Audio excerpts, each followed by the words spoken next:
دموعي سبيل مريح تنهدى يا صاحي كي تستريح. Assalamualaikum warahmatullahi wabarakatuh. Bismillahirrahmanirrahim. Alhamdulillahi rabbil alamin. Allahumma salli wa sallim ala sayyidina Muhammad wa ala ali sayyidina Muhammad, amma ba'du. Di kesempatan ini kami akan menjawab ataupun merespon dua komentar dari komentator channel kami, tepatnya di video kami yang berjudul "Tidak bermadhab pasti sesat". Di situ ternyata ada anak cucu Wahabi, yakni pengikut Wahabi yang berkomentar. Komentarnya seperti ini. Ayo kita lihat bersama-sama. Nah, ini komentarnya. Saya akan baca ya. Ini ada dua pertanyaan. Kalau cukup waktu, insya Allah akan saya jawab kedua-duanya. Admin channel mau tanya, pertanyaannya adalah Imam Syafi'i, Imam Malik, Imam Ahmad bin Hambal, Abu Hanifah, mazhabnya siapa ya? Nah, ini pertanyaan cukup lucu saudara. Pertanyaan semacam ini tidak mungkin ditanyakan oleh orang-orang yang paham mazhab, dan tidak mungkin ditanyakan oleh orang-orang yang tidak anti mazhab. Paham ya penanya? Baik, akan saya jawab pertanyaan sampean. 4 imam mazhab itu bermazhab atau mengikuti guru-gurunya, belajar pada guru-gurunya. Ada yang dari kalangan tabi'in dan juga ada yang dari kalangan tabi'ut tabi'in. Kenapa beliau-beliau itu kok nggak langsung pada dalil, kok nggak langsung kembali pada Al-Quran dan Sunnah, padahal kecerdasan mereka itu luar biasa? Jawabnya adalah karena takut salah, karena takut sesat, karena tidak pernah bertemu dengan Nabi, tidak hidup sezaman dengan Nabi, ya otomatis tidak bisa bertanya dan berguru secara langsung pada Nabi. Oleh karenanya mereka mengikuti perintah Allah, mereka mengikuti petunjuk Rasulnya. Petunjuk Allah adalah fas'alu ahlal dzikri in kuntum la ta'lamun. Arti bebas dari ayat ini termasuk jika ingin paham dalil, jika ingin paham Al-Quran dan Sunnah, jika ingin paham syariat, jika ingin paham agama, bertanyalah pada ahlinya, belajarlah pada ulama. Kemudian petunjuk Nabi yang diikuti oleh imam-imam mazhab itu adalah fal ulama'u warasatul anbiya. Orang-orang alim itu, para ulama itu adalah pewaris para nabi. Makanya kalau ingin paham agama, datangi mereka, bergurulah pada mereka. Jadi sekelas imam mazhab saja tidak berani menelan dalil mentah-mentah. Yang walaupun pada akhirnya para imam mazhab itu diberikan anugerah ilmu yang hebat dan luar biasa oleh Allah Subhanahu wa ta'ala. Ilmunya tinggi, ilmunya dalam dan luas, bagaikan lautan yang tak bertepi. Hafal dan paham Al-Quran, hafal dan paham ratusan ribu hadis. Lalu kemudian Allah Subhanahu wa ta'ala memberikan kemampuan pada mereka untuk berijtihad secara mutlak, untuk beristimbat hukum secara mandiri. Singkat cerita, mereka menjadi mujtahid mutlak, menjadi imam mazhab. Mayoritas umat Islam yang hidup pada masanya, hidup di masa setelahnya, hingga kini, hingga zaman now, di dalam beragama, di dalam menjalankan syariat, di dalam memahami dalil Al-Quran dan As-Sunnah, wabil khusus dalam hal fikih, itu bermazhab. Imam Bukhari, Ibnu Hajar Al-Asqalani, Imam Suyuti, Imam Nawawi, dan ulama-ulama Ahlus Sunnah wal Jamaah yang lainnya juga bermazhab. Yang banyak hafal hadis yang kedua, Imam Ibnu Hajar Al-Asqalani. Beliaulah yang bergelar Al-Hafiz. Yang hafiz itu beliau Amirul Mu'minina fil hadis. Beliau hafal hadis 900.000 hadis. Ana syafi'iyyu mazhaban asy'ariyyun aqidata. Aku ni mazhab Syafi'i, akidah Asy'ari.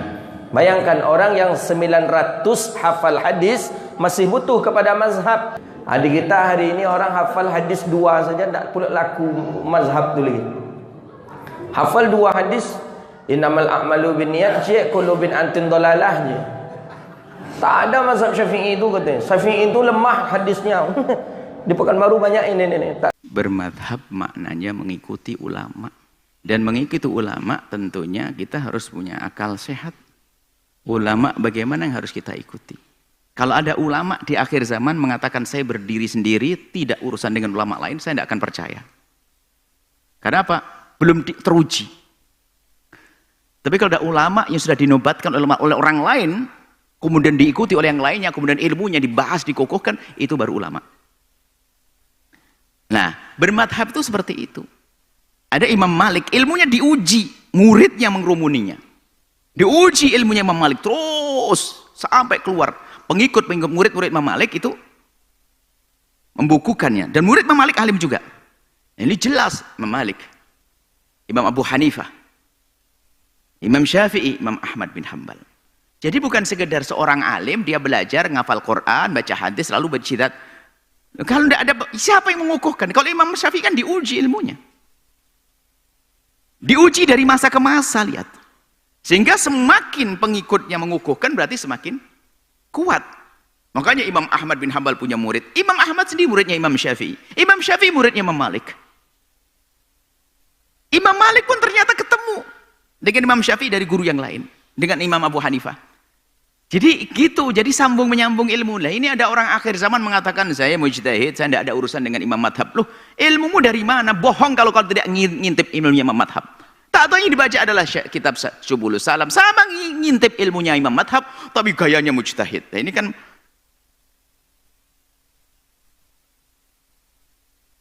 kata ingin nandingi kerbau, begitu sini. Ingat, pantun jenaka. Ada kata pengen gede kayak kerbau. Dia itu siapa? Makanya ngikuti ulama itu ulama yang sudah teruji, ilmunya sudah dijelaskan. Makanya Imam Syafi'i dengan ilmunya teruji, Imam Malik ilmunya teruji. Kalau tidak teruji, nggak ada orang menyarai. Coba kalau saya punya omongan buku saya tulis, nggak ada yang mencari buku saya, nggak teruji. Biarpun dari Quran, enggak. Jadi maksud bermadhab itu ngikuti ulama. Ulama yang sudah teruji, makanya kita ikut ulama madhab Syafi'i. Ada di Maroko ulama madhab Maliki, ada di India ulama madhab Hanafi, seperti itu. Mengikuti para ulama. Jadi yang dimaksud bermadhab itu mengikuti ulama. Biarpun namanya orang awam, kadang ketemunya madhab-madhab yang enggak. Kadang enggak ketemu madhab Syafi'i, kadang ini. Ini dari bermadhab, jangan sampai kita mengelabui. Bermadhab itu kok menabikan imam. Oh enggak, justru kita itu harus kembali kepada kitabullah wa sunnah Rasulillah. Itu harga mati. Cuman cara kembalinya gimana? Lewat jalannya dong. Jalan sempit, jalan sesat, atau jalan terang, jalan jelas? Ya jalan jelas dong. Jelas-jelas gimana? Bagaimana cara memahami Quran yang hadis itu, manhajnya siapa yang punya? Yang punya adalah Imam Madhab. Imam Syafi'i dengan kitab Risalahnya punya manhaj. Usul fikih. Manhaj cara gimana memahami Quran hadis. Ini loh makanya kita kenapa ngikuti madhab Imam Syafi'i. Imam Malik juga punya manhaj. Imam punya manhaj. Dan antara manhaj dengan ada kurang lebih. Tidak ada pertentangan. Cuman cara pengembangannya saja sehingga ada khilaf. Dan khilaf antar imam madhab ternyata khilafnya adalah bukan khilaf bermusuhan, tidak. Cara pandang yang berbeda, latar belakang kehidupan atau lingkungan menjadi beda hukum. Sehingga kadang-kadang bertemu.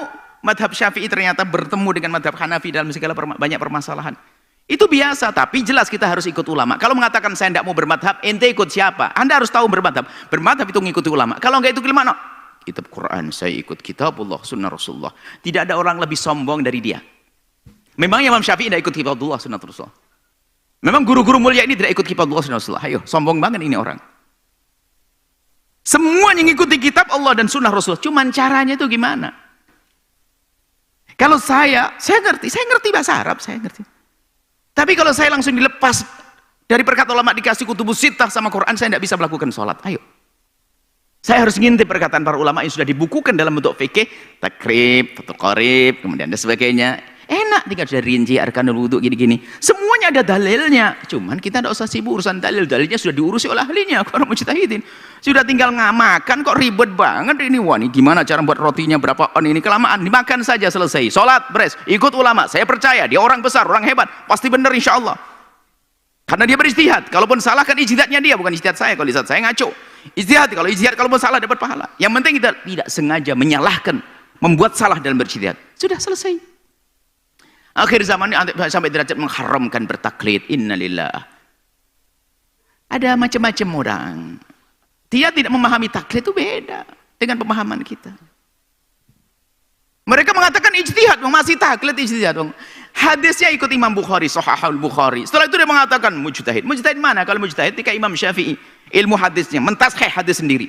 Cari hadis benar atau tidak. Memahami dengan perangkat-perangkat lughah untuk memahami hadis lagi.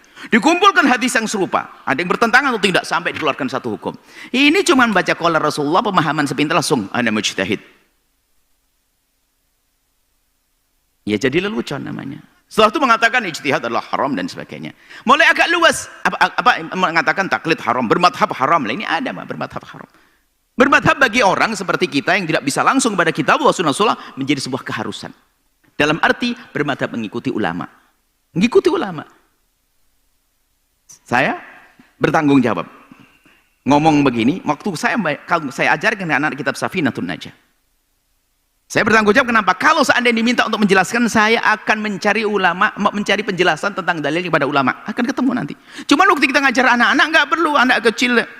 Yang penting sholat Allahu Akbar selesai. Dalilnya takbir, dalilnya ruku. Nggak jadi sholat, hanya ngafalin dalil nanti. Langsung jadi. Cuman saya yakin ulama punya dalil. Beres, ada dalil semuanya. Kalau masalah perbedaan dalilnya agak lemah, ini kuat, dan ini karena khilaf di antara para muhaditsin. Kemudian penanya, insya Allah penanya maksudnya baik. Tapi lihat, bermadhab adalah ini sebuah keharusan. Kalau tidak kita tidak bisa ikut ulama. Ada yang mengatakan nggak mau bermadhab, dia buat madhab baru rupanya. Bahasanya kita perlu bermadhab. Madhab saya adalah tidak bermadhab. Makanya begitu kan sebetulnya. Tambah nggak jelas, nggak karu-karuan. Jadi belajar itu belajar hadis penting. Hadis tanpa fikih, wah gersang bahaya banget. Belajar fikih nggak kenal hadis juga khawatir nanti ada riwayat-riwayat nggak benar. Jadi harus gabungan dong belajar. Jadi seperti itu. Apalagi kita sudah bicara tentang madhab-madhab seperti penanya tadi. Wah madhab itu lautan, benar-benar betul lautan. Kita kadang-kadang tersesat. Akhirnya fahamnya setengah faham, akhirnya jadi ngaco. Sehingga manhaj kita dalam belajar ilmu fikih, karena fikih itu lautan luas, sesuai dengan madhab masyarakat kita. Syafi'i dulu. Jangan buru-buru belajar 4 perbandingan madhab. Imam Ahmad bin Hanbal punya murid pergi satu kampung. Rupanya di masyarakat tersebut madhabnya adalah bukan madhab Imam Ahmad bin Hanbal. Imam Ahmad bin Hanbal punya murid pergi ke sebuah kota, rupanya di kota itu bukan madhab Hambali. Kembali kepada Imam Ahmad bin Hanbal lalu ditanya, apa yang kau kerjakan di sana? Ya Imam Ahmad, di kampung itu tidak ada yang mengikuti madhabmu. Maksudnya tidak mengikuti pendapat-pendapatmu. Terus apa yang kau kerjakan? Aku akan rubah mereka agar bisa mengikuti madhab kita. Maksudnya pengen bangga gurunya. Imam Ahmad marah. Tidak, kau belajar madhab mereka. Oh, bijak. Karena orang awam sudah biasa dengan kebiasaannya, jangan dirubah. Kalau tiba-tiba kita pergi ke India, terus si santri Al-Bahjah pindah ke India sana, harus belajar madhab Hanafi.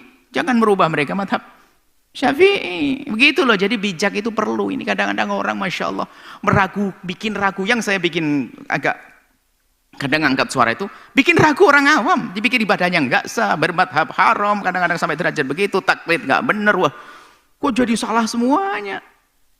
Semuanya perlu pembahasan ilmu dan penuh dengan ketawaduan.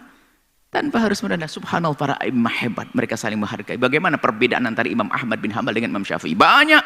Apakah ada permusuhan? Imam Ahmad muridnya Imam Syafi'i. Imam Syafi'i berbeda dengan Imam Malik. Masalah batalkan wudhu, lihat. Sekarang di lapangan ribut batalkan wudhu. Imam Malik muridnya adalah Imam Syafi'i murid Imam Malik. Mulai terdekat lagi. Ayo. Ini orang akhir zaman kok kerjaannya ribut dan permasalahkan ini.